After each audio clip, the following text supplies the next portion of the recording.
नमस्कार। शुद्धता हमेशा शरीर को स्वास्थ्य देती है। जिस प्रकार आप नियमों की बात करें तो उसमें होता है शौच, संतोष, तप, स्वाध्याय, ईश्वर प्रणिधान। तो अष्टांग योग का ये जो एक अंश होता है नियम, उसमें शौच यानी शुद्धि पहली बात होती है। और शुद्धि जो है वो अगर शरीर में हो, शुद्धता का तो आप समझते हैं घर साफ हो, शरीर साफ हो तो हमें अलग ही वाइब्स आती हैं। तो ऐसा ही शरीर की शुद्धि के लिए दो प्राणायाम एक ऐसे हैं जिनको हम अगर नियमित रूप से करें तो शरीर को शुद्ध भी कर सकते हैं और स्वस्थ भी बना सकते हैं। देखिए बहुत सारा बड़ा चैप्टर है योग का, तो उसमें बहुत सारे आसन हैं, बहुत सारे प्राणायाम हैं। हम हमारे समय के हिसाब से क्या करें जिससे अधिकतम लाभ मिले, ऐसा मैं कोशिश करता हूं आपके लिए बनाने का। और उसमें कुछ कॉम्बोज भी जो हैं वो भी मैं देता हूं। आज जो हमारी विशेष चर्चा रहेगी वो दो प्राणायाम पे, दोनों ही शुद्धि क्रिया है और दोनों ही प्राणायाम है। आजकल आधुनिक युग में जो है प्राणायाम का भी उसको नाम दिया गया है, जिसका नाम है कपालभाति और साथ में नाड़ी शोधन। देखिए अनुलोम विलोम और नाड़ी शोधन थोड़ा सा अंतर है। नाड़ी शोधन जो है पतंजलि योग सूत्र में इसकी विशेष चर्चा की गई है और इसी को प्राणायाम की श्रेणी में रखा गया है। प्राणों का आयाम करना, प्रसारित करना, बढ़ाना, फैलाना, ये बहुत सारी है। रोकना, उल्टी गति देना, ये प्राणायाम के अर्थ जो है वो लिए जा सकते हैं। ऐसे ही कपालभाति जो है वो शुद्धि क्रिया है। षट क्रियाओं में जो योग में आती हैं, नेति, धोती, बस्ती, त्राटक, नोली और कपालभाति। इसमें जो कपालभाति है ये क्रिया हमारे फेफड़ों को शुद्ध करती है, यानी शुद्धि क्रिया है ये जो जितनी भी मैंने षट क्रियाएं आपको बताई है। तो फेफड़ों को शुद्ध करके और फिर नाड़ियों का शोधन, ये दोनों अगर कॉम्बिनेशन किए जाएं तो बहुत शानदार इसका जो है रिजल्ट हमें मिलता है। आप देखें आजकल जो है हम लोग एक तो मानसिक अशुद्धि में रह रहे हैं, मानसिक तनाव में, साथ में शारीरिक अशुद्धि यानी अंदर पेट की और फेफड़े की। सबसे पहली अशुद्धि तो हमारे लंग्स की है। लंग्स के अंदर इतने जीवाणु कीटाणु हमने ले लिए हैं जिसकी वजह से हमारे समस्त नाड़ियों में वो अशुद्धि जा रही है। तो उसको साफ करने के लिए पहला प्राणायाम कपालभाति। करने का तरीका वो भी मैंने पीछे कई बार चर्चा कर दी है, लेकिन आज फिर से आपको बता देता हूं कि कपालभाति हमारे कपाल पर ज्योति दीप्ति लाने के लिए है। ज्योति दीप्ति का मतलब ये नहीं कि यहाँ पर बल्ब जल जाएगा। कपाल को चमक कैसे आएगी? चमक जब आएगी जब हमारे लंग्स की शुद्धि होगी, हमारे पेट की शुद्धि होगी, साफ होगा, तब ये रस बनेगा और रस जो है वो यहाँ पर जाकर पूरे मस्तक को चमकदार बना देगा। और मस्तक को चमकदार नहीं, पूरे शरीर को।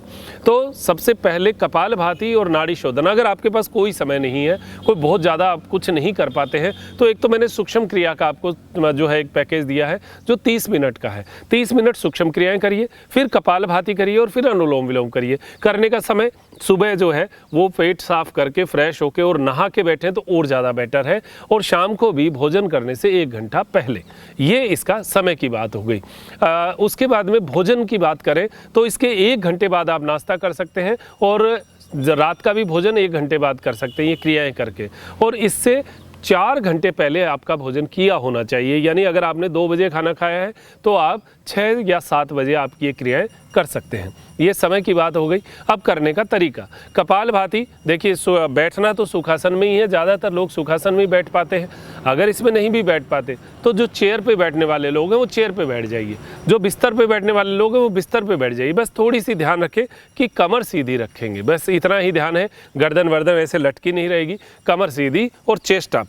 चेस्ट अप का मतलब होता है फेफड़ा जो है पूरा फैला हुआ होना चाहिए। कंधा पीछे जाएगा तो चेस्ट अप अपने आप हो जाएगा। अब यहाँ से शुरुआत करें।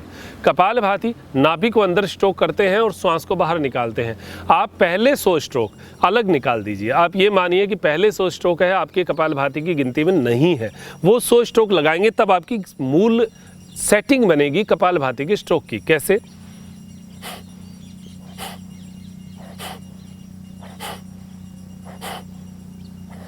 यानी नाभि को अंदर स्ट्रोक करना, झटके से श्वास को बाहर निकालना।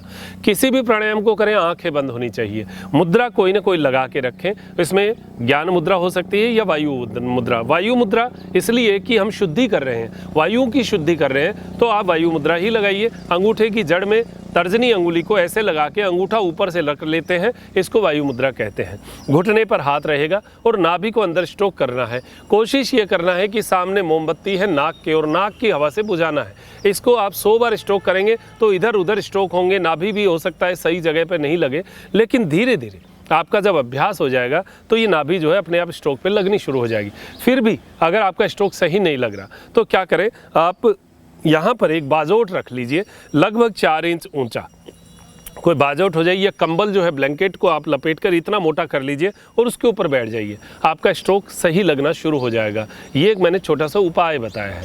ये स्ट्रोक जब आपके सही लग जाए तो फिर करने का, जो हार्ट पेशेंट है उनको 2 सेकंड में एक का स्ट्रोक करना चाहिए, यानी और वो भी बहुत धीमी गति से, बहुत ज़्यादा टक्कर नहीं मारना है। हम लोग ज़्यादातर कोशिश करते हैं ऐसे ऐसे करने की, ये कतई सही नहीं है। इस तरीके से करेंगे तो इसके नेगेटिव इफेक्ट्स जो है वो ज़्यादा मिलेंगे। आप आराम से धीमी गति, योग कभी भी ज़बरदस्ती का नाम नहीं है, योग कभी भी परेशानी देने का काम नहीं है। योग में आप आसानी से जितना कर पाए,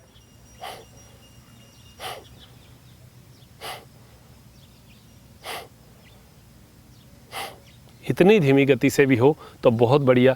आपको ध्यान नाभि के ऊपर करना है, नाभि कितनी स्ट्रोक हो रही है, कितनी पीछे जा रही है, बस इतना ही। ऐसा नहीं कि हमें एकदम से पीछे जाकर दीवार पे भिड़ाना है, ऐसा नहीं। आप धीमी गति से करिए, देखिए लाभ ज़्यादा मिलेगा। हमें ऐसा महसूस नहीं होता, हम लोग तो सोचते हैं कि तेज़ी से करने से लाभ ज़्यादा होता है। धीमी गति से करने से जितना लाभ होता है उतना तेज़ी से हो ही नहीं सकता। आप ये करके देखिएगा, नाभि जो है अंदर स्ट्रोक करिएगा। अब करना कितना है, 5 मिनट तक 300 स्ट्रोक, यानी 1 सेकंड का एक स्ट्रोक। 5 मिनट हो गया तो 300 मिनट हो गए, 300 स्ट्रोक हो गए। बस 300 स्ट्रोक आपने 5 मिनट में लगा लिए। तो उसके बाद में 1 मिनट का आराम कीजिए, कोई सूक्ष्म क्रियाएं कर लीजिए, गर्दन वर्दन की कुछ कर लीजिए, थोड़ा फ्री हो जाइए, फिर 5 मिनट का लगाइए, फिर फ्री हो जाइए, फिर 5 मिनट का। ये है सामान्य लोगों के लिए। जो नियमित अभ्यासी हो गए वो इसकी मात्रा को बढ़ा सकते हैं। तो ये हो गया हमारे कपालभाति के बारे में। कपालभाति के स्ट्रोक आप समझ ही गए होंगे, करने का तरीका।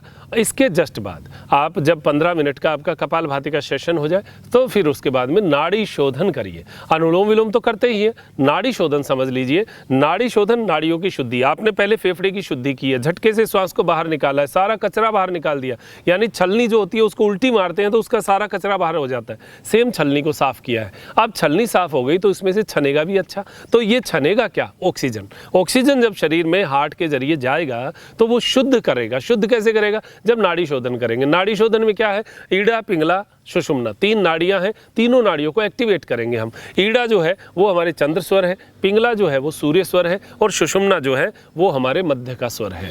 जब आप चंद्र स्वर यानी ठंडा स्वर और सूर्य स्वर यानी गर्म स्वर, इससे आप सांसों को लेंगे छोड़ेंगे तो शरीर में गर्म ठंडे का सेक होगा, और जब कुंभक करेंगे तो वो गर्म ठंडा शरीर की नाड़ियों में अंदर तक प्रसारित होगा, रुकेगा तो जमीन तक जाएगा, अंदर तक जाएगा। तो ये अभ्यास हमें करना है। करने का तरीका वही है, ज़्यादातर लोगों को पता है, बस मैं आपको एक सिंबल के रूप में बता रहा हूँ। दाहिनी नासिका को अंगूठे से ऐसे दबाना, बाईं नासिका से 10 गिनती तक श्वास लेना, रोकना। अभ्यास ये है कि यहाँ पर रोकना जो है इससे 4 गुना होता है, यानी 40 गिनती तक। लेकिन आप नियमित अभ्यासी नहीं हैं तो पहली बार 10 गिनती तक श्वास लीजिए, 10 तक रोकिए और 10 तक छोड़िए। ये हो गया आधा चक्र। अब पिंगला नाड़ी यानी सूर्य स्वर से खींचिए, वही 10 गिनती तक लिया, 10 गिनती तक रोका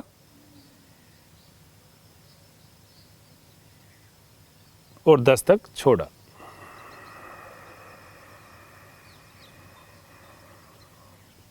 लिया,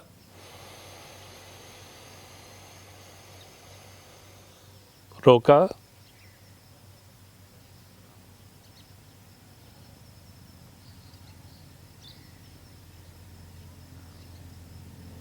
छोड़ा।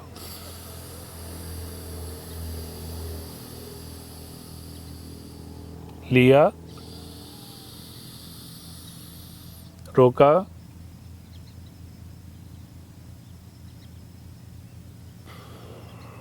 छोड़ा। ये हमारे हुई फर्स्ट स्टेप उन लोगों के लिए जिनको नाड़ी शोधन का नहीं पता। हाँ, एक चीज़ ध्यान रखिएगा, कभी भी किसी प्राणायाम को करके जब आंखें खोलते हैं सीधी नहीं खोलना। हाथों को आपस में रब करके आंखों के ऊपर लगाकर 30 सेकंड आराम करके फिर खोलना है। ये ध्यान रखना, सीधी आंखें कभी मत खोलना। ये इसलिए कि हमारी आंखों की पुतलियां जो है हवा के सीधे संपर्क में है और यहाँ रक्त वाहिकाएं सबसे नज़दीक है, तो जो गर्मी होती है वो बाहर की ठंडक से प्रभावित होती है, आंखों पे इसका नेगेटिव इफेक्ट आता है, इसलिए ये मना करते हैं। अब ये जो रेशियो है, अब इसको आप समझिए। पहले हमने क्या किया, 10 गिनती तक लिया, 10 तक रोका, 10 तक छोड़ा। फिर आगामी अभ्यास क्या होगा, 10 तक लिया, 10 तक रोका और 20 तक छोड़ा। फिर उसके बाद में अभ्यास आप बीच वाला बढ़ाइए, यानी कुंभक को बढ़ाइए, 40 तक बढ़ा सकते हैं। तो हमारे जो शास्त्रों में है इसका उल्लेख है कि एक गिनती को 4 बार रोकना और 2 तक छोड़ना, यानी 1:4:2, 1:4:2, ये जो है इसका नियम होता है। और धीरे धीरे आप इसकी मात्रा को बढ़ा सकते हैं। अगर नहीं रुकता है तो कुंभक को आप कम कर दीजिए, यानी 1:2:2, 1:3:2, 1:4:2, ऐसे भी आप धीरे धीरे बढ़ा सकते हैं। अगर नहीं बढ़े तो जहाँ स्टे है, जहाँ जैसे 1:1:1, ऐसा भी आप कर सकते हैं। नाड़ी शोधन पूरी शुद्धता के लिए काम आता है। फेफड़े को शुद्ध करें कपालभाति से और नाड़ियों को शुद्ध करें नाड़ी शोधन से। नाड़ी शोधन कितनी देर करना है, ये एक सवाल आएगा, तो ये आपकी मात्रा पर निर्भर है। वैसे आप 10 मिनट से 15 मिनट कम से कम एक बार में का नाड़ी शोधन जो है वो जरूर करें, क्योंकि एक चक्र ही जो है वो लगभग 1 मिनट का होता है। तो 10 मिनट में तो 10 ही बार हुआ, 15 मिनट में 15 बार ही हुआ, 20 मिनट में 20 बार ही हुआ, मात्र 20 बार 20 मिनट में बोलिए आप। तो ये कैसे होगा, इसको मात्रा बढ़ानी पड़ेगी, टाइम ज़्यादा देना पड़ेगा। तो आप आधा घंटा दीजिए। बात मैं ये कहता हूँ, तकलीफ कुछ भी हो, कुछ भी तकलीफ, कोई भी बीमारी कैसी भी हो, केवल नाड़ी शोधन तो आप सब चीज़ों में कर सकते हैं। इसको करेंगे आपको लगेगा कि जो, देखिए एक चीज़ मैं ये कह दूं, कोई दवाई नहीं छोड़ना, मैं नहीं आपको सजेस्ट करता कि आपका ट्रीटमेंट चल रहा है उसको आप छोड़िए, नहीं, वो ट्रीटमेंट चलने दीजिए, उसके साथ आप इसको करिए। ये सपोर्टिंग डॉक्यूमेंट है, आपको एक लाभ जो है सपोर्ट में देगा। फिर आपको खुद को स्वतः स्फूर्त आपको अंदर से महसूस होगा कि मुझे छोड़ना चाहिए या डॉक्टर से राय लेके छोड़ना चाहिए, तो आप छोड़िए, वो बात की बात है। लेकिन आप उसके साथ प्राणायाम कीजिएगा, देखिएगा उसका रिजल्ट क्या रहता है।